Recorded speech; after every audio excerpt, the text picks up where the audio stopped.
Blissett. Yeah, which Luther Blissett are we talking about? To tell you the truth, he looks a little bit like what Chairman Mao would have looked like if he'd been a sort of greasy 50s hoodlum in a leather jacket. There was a footballer from Watford who played for AC Milan in the early 80s, and he was called Luther Blissett, and for his sins he's still alive and kicking.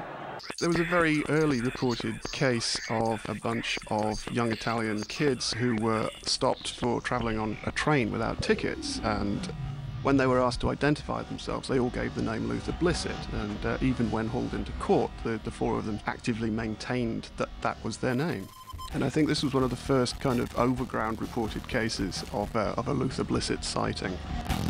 Der Spiegel really kind of upped the ante a couple of years back by suggesting that the author of the book Q, which was actually four individuals writing under the name of Luther Blissett, was in fact Umberto Eco, the semiologist and author of The Name of the Rose. This led to all kinds of fascinating speculation about whether Umberto Eco is now part of some devious ultra-left-wing plot, or whether he was covering up his own involvement with Berlusconi and the Italian Freemasons. That kind of spin, that kind of vortex of ideas, I think is possibly an attempt by the media to come to terms with the Blissett phenomenon, but in fact spinning it into strange new vortices of meaning. Ultimately, he has to become meaningless. He has to, I mean, this is the fascinating thing. I mean, the idea of Luther Blissett becoming famous is, if you like, a cultural tautology. He becomes everywhere and nowhere.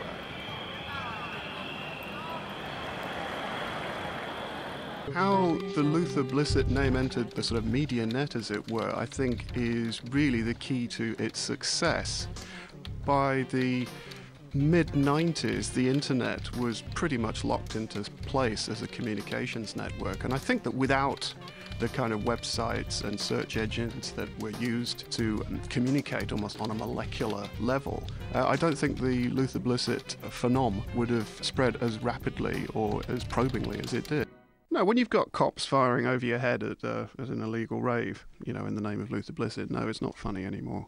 It does indicate the fact that it's, you know, when you start messing around with identities, when you start creating these kind of zones of freedom around a name, then sooner or later you are going to come up against someone who doesn't see the joke. What does your name mean to you?